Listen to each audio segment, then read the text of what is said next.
E aí, pessoal, bom dia para vocês, como é que vocês estão? Deixa eu ver aqui, vamos ver essa saída. E aí, o que vocês acharam da eleição americana?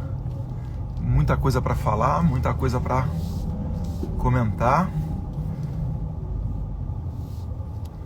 Calma aí. Como é que eu peguei o lugar errado?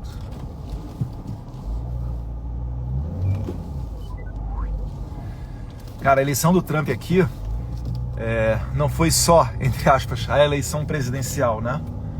Teve a eleição do Congresso também. E aí tem vários recados para serem dados a partir do Congresso. Eu vou falar para vocês aqui. Deixa eu primeiro tirar um negócio daqui.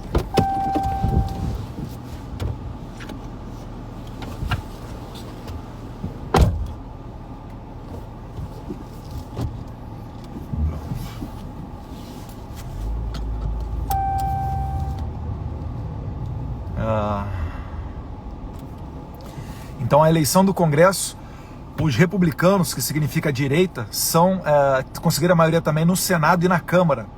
E todos aqueles que apoiaram a causa brasileira contra a censura, né, apoiando com projetos de lei, como a deputada Maria Elvira Salazar, daqui da Flórida, que é de onde eu estou agora, eles foram reeleitos, aumentando a sua votação. O que isso significa?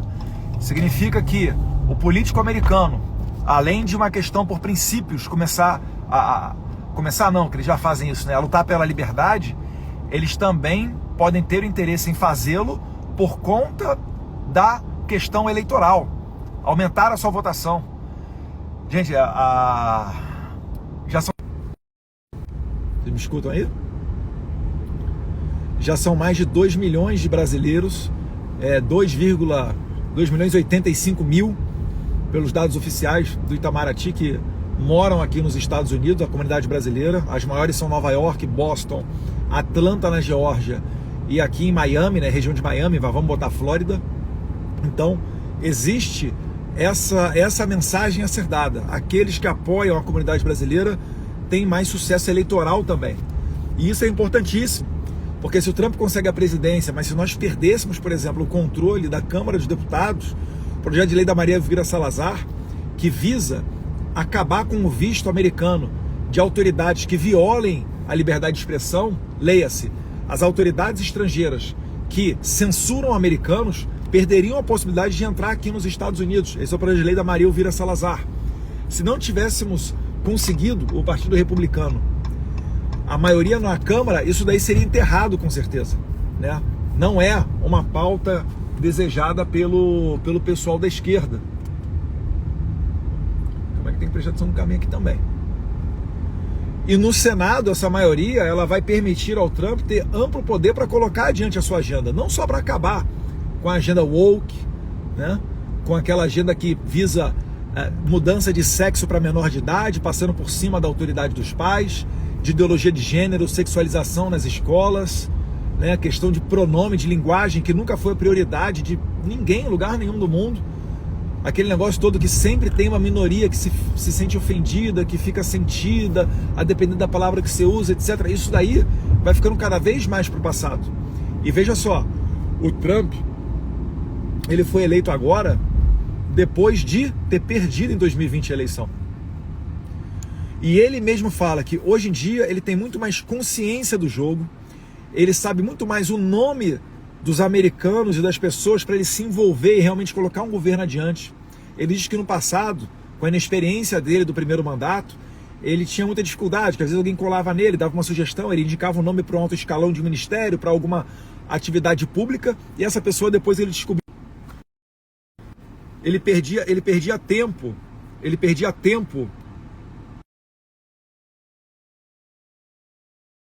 ligar.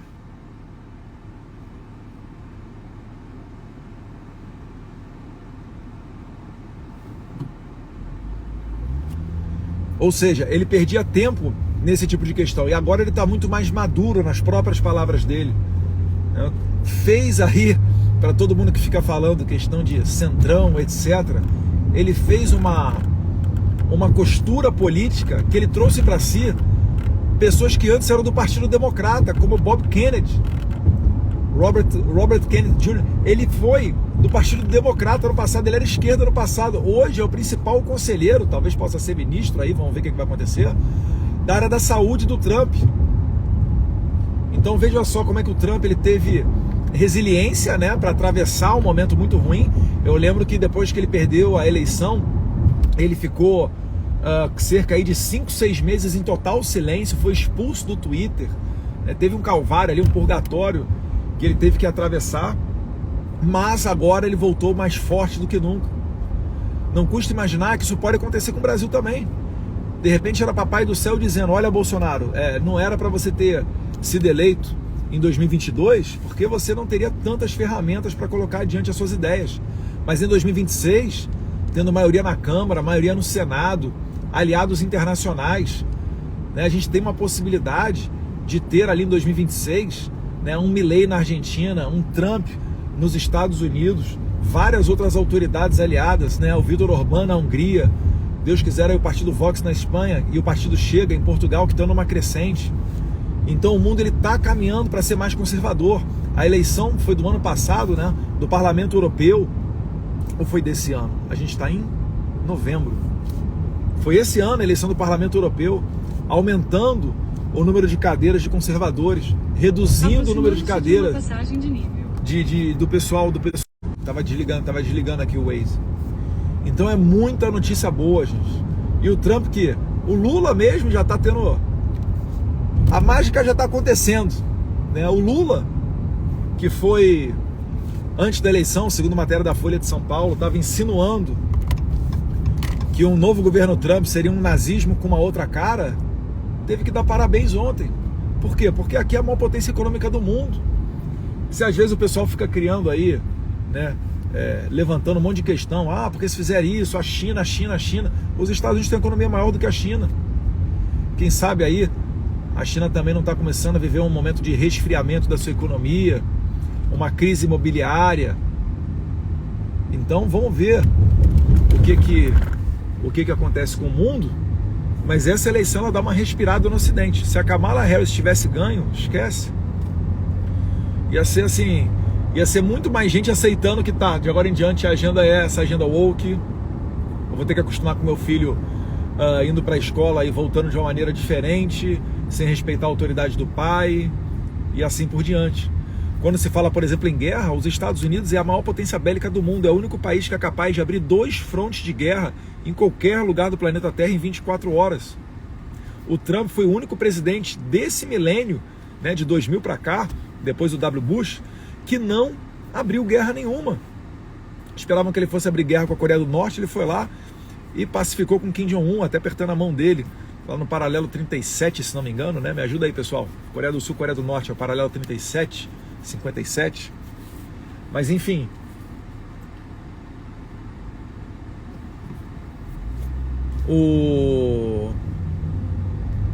mesmo tendo em sua mão uma potência bélica como essa, o Trump ele fala em reconstruir aqui as Forças Armadas, voltar com o moral dos militares, jamais seria capaz de fazer uma retirada desastrosa igual aquela que ocorreu no Afeganistão e fez a moral da tropa americana toda ir para baixo. Então tem muita coisa acontecendo, muita coisa boa. A gente ontem esteve lá com o Trump no Mar-a-Lago, né? Cheguei até o momento ali com o filho dele, com o Trump Jr., foi bem interessante, várias outras pessoas ali legais, estava o Tucker Carlson, o Vivek, o Elon Musk, né? Muita gente influente, mesmo aqui nos Estados Unidos, mas influente em pautas brasileiras. E esse daí é o espírito, né? O espírito de que o mundo precisa de um freio de arrumação mesmo, voltar a ter uma liderança sólida, até para reduzir o número de guerras pelo mundo. Eu estava falando do Lula, então o Lula, ele, né, voltando atrás da sua fala sobre Trump nazista, ou será se ele mantiver a sua opinião de que é um novo governo nazista, está dando parabéns ao novo governo nazista, né? Ficou meio dúbio para você ver, né, que um presidente ele não pode ser lacrador, ele não pode jogar para a plateia, ele não pode ficar, né, a todo momento falando aqui e acolá, senão vai meter os pés pelas mãos. É claro que no caso do Lula acontece com muita frequência, né? Diria quase que diária. Ai. Mas o que aí? O que vocês acharam? Ali, ó, Franco de Assis, que dia, meu amigo. Pô, Franco, sensacional. Felipe Carmona, boa, tamo junto, Carmona. Sheila Smith FC, mandou a bandeirinha ali dos Estados Unidos. Vivemos tempos difíceis, com certeza. E agora essa configuração, o copo passa a ficar mais cheio, né? Se você vê na América Latina presidentes que não são de esquerda, você tem o Noboa no Equador, o Penha no Paraguai, Lacalle Pou no Uruguai, o Milei na Argentina e agora o Trump aqui nos Estados Unidos. Então repara só como é que a coisa começa a mudar e a região começa a ficar mais pintada para a direita, mais pintada de conservadora. É o copo cheio, o copo vazio. E aí o copo está mais ou menos cheio, está mais ou menos vazio. Deus quiser, a gente tendo os acessos que a gente construiu depois de, para quem assistiu ontem, acompanhou lá o Paulo Figueiredo pela madrugada, eu entrei lá em um momento, fiquei uns 10 a 20 minutos com o Paulo Figueiredo. Para você construir aqui uma relação e você ter acesso a algumas pessoas aqui, demora tempo, gente. Eu, graças a Deus, Deus me deu aí sabedoria e meus pais me deram educação para você saber construir esses relacionamentos que não são simples, não são fáceis, né? Demanda muito tempo, muita presença aqui. No começo eu era muito criticado com relação a viajar, fui presidente da Comissão de Relações Exteriores e Defesa Nacional, mas eu acho que hoje as pessoas enxergam o valor, né, disso tudo. Os Estados Unidos têm um poder uma capacidade de pressão muito grande. Se vocês forem ver o que eles fizeram com a gangue, com a quadrilha do Nicolás Maduro, poxa, congelaram dezenas de bilhões de dólares do grupo do Maduro, da quadrilha do Maduro aqui nos Estados Unidos, prenderam outros tantos, principalmente por atividades terroristas e envolvimento com o narcotráfico. No Brasil, se tivermos autoridades envolvidas com o narcotráfico, agora esse vai ser o foco do combate à criminalidade das autoridades americanas. Não vai ser mais tentar pegar Alan dos Santos, né? Nem nada disso. Prender gente por crime de opinião, isso vai mudar. Outra coisa, o Trump volta a ter o poder da caneta para fazer o perdão presidencial. Tecnicamente, o que os advogados falam de graça, né? Se nós pensarmos lá, por exemplo, o Daniel Silveira, ele recebeu o perdão presidencial pela primeira vez na história do Brasil. O STF não reconheceu, mas o STF esperou o Bolsonaro sair do poder para não reconhecer. Lembra disso? Então, enquanto for presidente, eu duvido que o Trump vai ter algum problema na hora dele fazer a anistia ou o perdão judicial de quem quer que seja. Aqui tem gente também com problemas desde o 6 de janeiro de 2021. Aí no Brasil, nós temos o 8 de janeiro de 2023.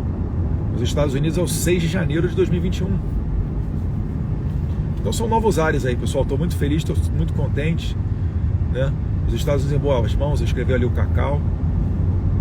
Eu agradeço a todos vocês que apoiam o nosso trabalho. Tem muitos outros deputados aqui, tá? Veio até vereador também. Está o Carmelo junto com a esposa. Está o deputado federal Rodrigo Valadares junto com a sua esposa, a Moana, também foi eleita vereadora lá de Aracaju. Tá o Gilson Machado, nosso eterno ministro do Turismo, junto com seu filho, que também foi eleito vereador lá em Recife, o Gilcinho. Eu nunca vi uma presença tão grande de brasileiros aqui. Ontem, no Convention Center, que é onde o Trump fez o discurso dele, tinha um amigo nosso lá, o deputado Agostinho Romo, né, o Nigel Farage, deputado inglês. O mundo inteiro está aqui, gente. O mexicano Eduardo Verasteg. A gente estava lá com a Marjorie Taylor Greene, que foi reeleita deputada. A primeira coisa que ela falou quando encontrou com a gente é que ela ficou muito feliz porque a eleição dela melhorou, né, a quantidade de votos. E isso era uma boa sinalização para o Trump na Geórgia, que é um dos chamados swing states. O Trump acabou levando lá também. Então, muita coisa bacana acontecendo.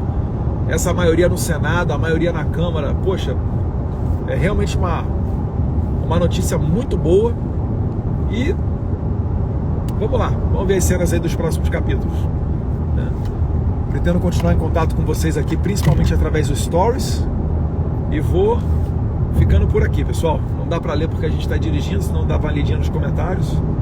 Mas vamos lá, um abraço a todos vocês, fiquem com Deus.